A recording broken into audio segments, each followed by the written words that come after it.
Anggap saja kamu hidup di Eropa pada awal tahun 1914. Kota-kota mulai berkembang, kereta api menghubungkan berbagai wilayah, industri tumbuh dengan cepat, dan teknologi membuat kehidupan manusia terasa semakin modern. Dari luar, Eropa terlihat seperti pusat kemajuan dunia. Namun di balik perkembangan tersebut, berbagai negara sebenarnya sedang membangun kekuatan militer dan memperkuat hubungan politik mereka.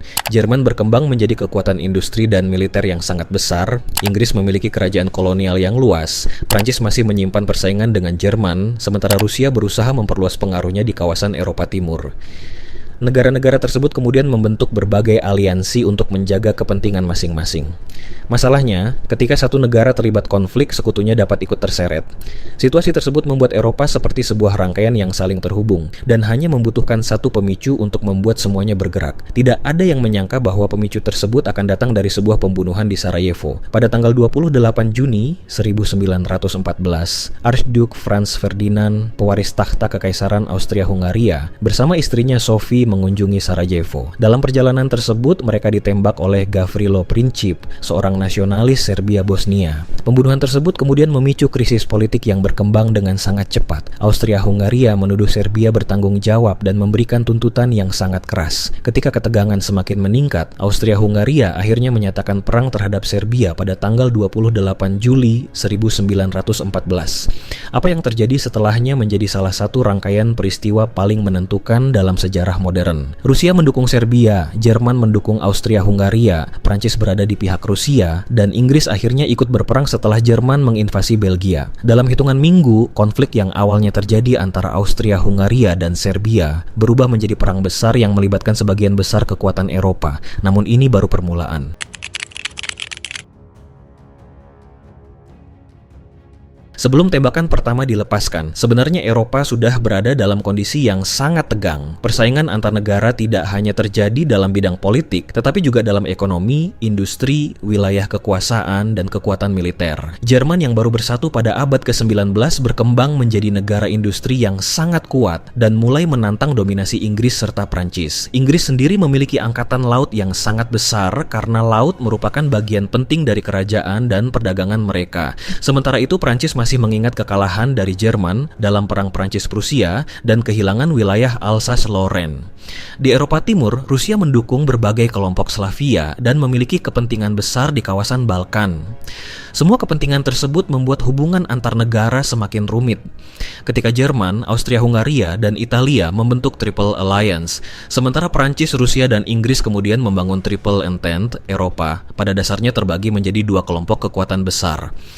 Aliansi tersebut memang dimaksudkan untuk menciptakan keseimbangan dan mencegah serangan dari pihak lain. Namun ketika krisis akhirnya terjadi, sistem tersebut justru membuat konflik lokal berkembang menjadi perang internasional. Ditambah lagi, negara-negara Eropa telah melakukan perlombaan senjata selama bertahun-tahun. Jumlah tentara meningkat, kapal perang dibangun dalam jumlah besar, artileri semakin kuat, dan rencana mobilisasi militer dibuat dengan sangat rinci. Para pemimpin militer di berbagai negara bahkan memiliki jadwal dan strategi yang dirancang untuk menghadapi perang besar. Dengan kata lain, ketika krisis Sarajevo terjadi, Eropa bukanlah benua yang tidak siap menghadapi perang. Sebaliknya, banyak negara sudah memiliki kekuatan dan rencana yang memungkinkan mereka bergerak dalam waktu singkat.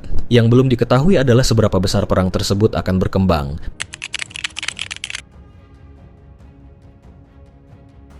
Pada tanggal 28 Juni 1914, Franz Ferdinand melakukan kunjungan ke Sarajevo, wilayah yang berada di Bosnia dan Herzegovina. Kunjungan tersebut berlangsung dalam suasana politik yang sensitif karena kawasan Balkan memang telah lama dipenuhi ketegangan nasionalisme. Franz Ferdinand kemudian menjadi sasaran kelompok yang menentang kekuasaan Austria-Hungaria. Setelah percobaan pembunuhan pertama gagal, kendaraan yang membawa Franz Ferdinand dan Sophie kemudian berhenti di dekat Gavrilo Princip. Dalam kesempatan tersebut, Princip menembak keduanya. Keduanya kemudian meninggal akibat luka yang diderita. Berita pembunuhan tersebut segera menyebar ke seluruh Eropa. Austria-Hungaria melihat peristiwa tersebut sebagai kesempatan untuk menekan Serbia yang mereka anggap memiliki hubungan dengan gerakan nasionalis di kawasan tersebut. Pemerintah Austria-Hungaria kemudian memberikan ultimatum kepada Serbia dengan sejumlah tuntutan. Serbia menerima sebagian besar tuntutan tersebut, tetapi Austria-Hungaria tetap menyatakan perang pada tanggal 28 Juli Juli 1914. Pada titik inilah sistem aliansi mulai bekerja. Rusia mulai memobilisasi pasukannya untuk mendukung Serbia. Jerman melihat mobilisasi Rusia sebagai ancaman terhadap Austria-Hungaria dan kemudian menyatakan perang terhadap Rusia.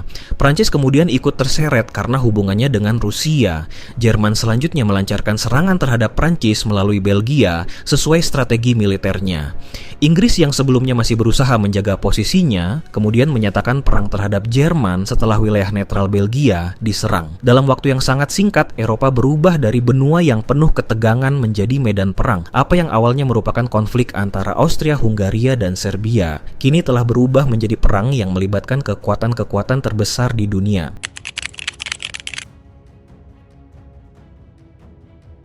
Pada awal perang, banyak orang mengira konflik tersebut akan berlangsung singkat. Para tentara berangkat dengan semangat dan sebagian masyarakat bahkan menyambut keberangkatan mereka dengan antusias. Banyak yang percaya bahwa perang akan selesai sebelum akhir tahun. Namun kenyataan di medan perang ternyata sangat berbeda. Jerman bergerak menuju Prancis melalui Belgia dengan harapan dapat mengalahkan Prancis secepat mungkin. Rencana tersebut dikenal sebagai Schlieffen Plan. Tujuannya adalah menghindari perang panjang di dua front dengan mengalahkan Prancis terlebih dahulu sebelum mengalihkan kekuatan besar ke Rusia. Pada awalnya pasukan Jerman bergerak dengan cepat dan berhasil memasuki wilayah Belgia serta mendekati Perancis. Namun pasukan sekutu memberikan perlawanan yang kuat. Pada bulan September 1914, pasukan Inggris dan Prancis berhasil menghentikan kemajuan Jerman dalam pertempuran Marne. Kegagalan Jerman untuk mengalahkan Prancis dengan cepat menjadi salah satu titik balik penting. Kedua pihak kemudian mulai menggali posisi pertahanan dan membangun sistem parit yang membentang sangat panjang di sepanjang front barat. Perang yang awalnya diharapkan berlangsung cepat berubah menjadi konflik yang panjang dan melelahkan. Tentara tidak lagi bertempur dengan cara bergerak cepat dari satu kota ke kota lain. Mereka mulai bertahan di dalam tanah, menunggu kesempatan untuk menyerang sambil menghadapi tembakan artileri dan senapan mesin dari pihak lawan. Disinilah wajah Perang Dunia I mulai terlihat.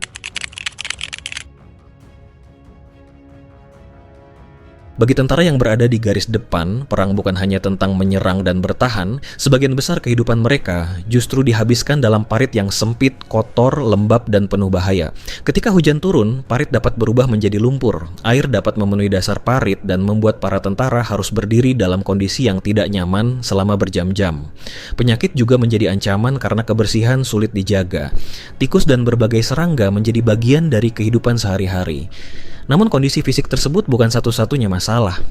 Para tentara juga harus menghadapi suara ledakan artileri yang dapat datang kapan saja. Sebuah peluru artileri dapat menghancurkan posisi pertahanan dalam hitungan detik. Di antara dua sistem parit terdapat wilayah yang dikenal sebagai no man's land. Wilayah tersebut menjadi tempat yang sangat berbahaya karena tentara yang keluar dari parit harus menghadapi senapan mesin, artileri, kawat berduri, dan tembakan dari posisi pertahanan lawan. Dalam banyak serangan, tentara harus keluar dari parit dan bergerak maju di bawah tembakan musuh. Mereka mungkin berhasil merebut beberapa ratus meter wilayah, tetapi kemudian menghadapi serangan balik. Tidak jarang sebuah pertempuran berlangsung selama berhari-hari atau bahkan berbulan-bulan hanya untuk menghasilkan perubahan posisi yang sangat kecil. Perang berubah menjadi pertarungan ketahanan. Siapa yang memiliki lebih banyak tentara, lebih banyak persediaan, lebih banyak artileri, dan lebih mampu mempertahankan industrinya, memiliki peluang lebih besar untuk bertahan. Bagi para tentara, ini berarti perang tidak lagi terasa seperti sebuah pertempuran yang akan selesai dalam beberapa hari. Perang menjadi kehidupan sehari-hari.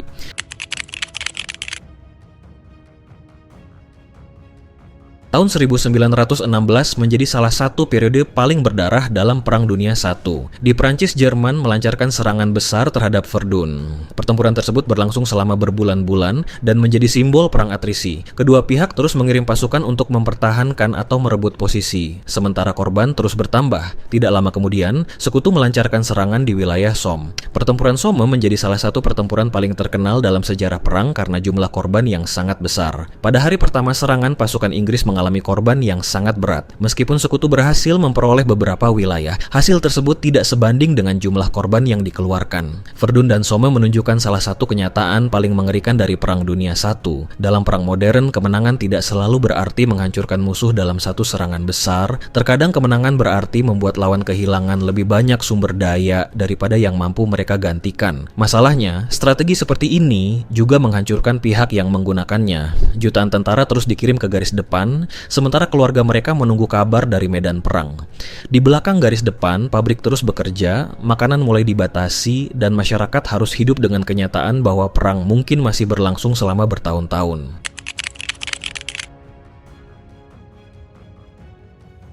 Sementara pertempuran terus berlangsung di front barat, Rusia menghadapi masalah yang semakin besar. Perang telah menghabiskan sumber daya negara. Jutaan tentara dikerahkan, tetapi persediaan dan perlengkapan tidak selalu mencukupi. Di kota-kota masalah pangan dan ekonomi semakin parah. Ketidakpuasan terhadap pemerintahan Tsar Nicholas II meningkat.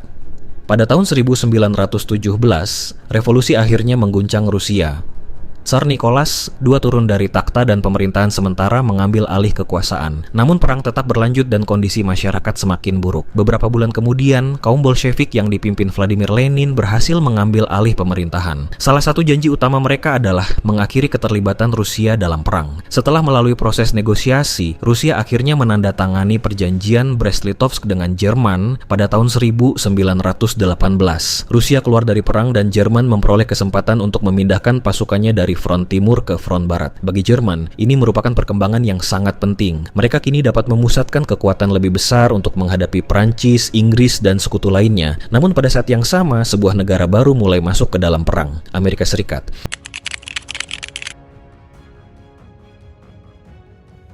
Pada awal Perang Dunia I, Amerika Serikat berusaha mempertahankan sikap netral. Namun hubungan antara Amerika dan Jerman semakin memburuk, terutama akibat perang kapal selam Jerman. Kapal-kapal dagang dan kapal penumpang menjadi sasaran, karena Jerman berusaha memutus jalur pasokan menuju Inggris.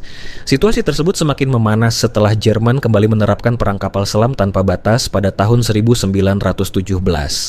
Pada saat yang sama, Inggris berhasil memperoleh sebuah komunikasi rahasia yang dikenal sebagai Zimmermann Telegram. Dalam pesan tersebut, Jerman menawarkan kerjasama kepada Meksiko jika Amerika Serikat masuk perang melawan Jerman. Berbagai perkembangan tersebut membuat opini publik Amerika semakin berubah. Pada tanggal 6 April 1917, Amerika Serikat akhirnya menyatakan perang terhadap Jerman. Awalnya, kekuatan militer Amerika belum cukup besar untuk langsung mengubah keadaan di Eropa. Namun Amerika memiliki sumber daya industri dan ekonomi yang sangat besar. Pasukan Amerika kemudian mulai dikirim ke Eropa dalam jumlah yang semakin besar. Kehadiran mereka memberikan tambahan kekuatan bagi sekutu pada saat negara-negara Eropa telah mengalami kelelahan setelah bertahun-tahun berperang. Bagi Jerman, waktu mulai menjadi masalah. Mereka harus memenangkan perang sebelum kekuatan Amerika menjadi terlalu besar.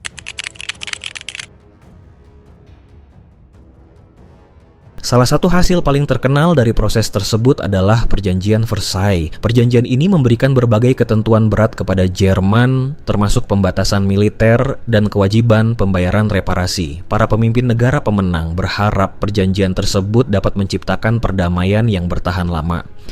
Namun perdamaian yang dihasilkan ternyata tidak sepenuhnya menyelesaikan berbagai masalah yang telah muncul selama perang. Di Jerman, banyak orang merasa dipermalukan dan tidak puas terhadap hasil perjanjian. Kondisi ekonomi dan politik kemudian semakin sulit. Dalam beberapa dekade berikutnya, rasa tidak puas tersebut menjadi salah satu faktor yang dimanfaatkan oleh gerakan politik ekstrim. Sementara itu, masyarakat di berbagai negara harus menghadapi dampak sosial dan ekonomi akibat perang. Para veteran kembali dari medan tempur dengan luka fisik dan trauma. Banyak keluarga harus membangun kembali kehidupan mereka tanpa orang-orang yang tidak pernah pulang. Dunia memang telah menghentikan perang, tetapi berbagai luka yang ditinggalkan perang tidak dapat hilang hanya dengan sebuah perjanjian.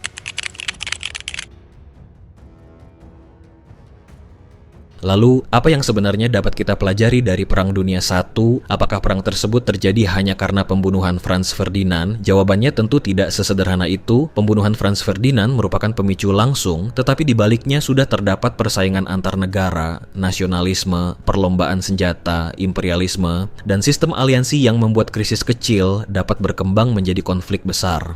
Perang tersebut menunjukkan bagaimana keputusan yang diambil dalam situasi penuh tekanan dapat menghasilkan konsekuensi yang jauh lebih besar daripada yang diperkirakan.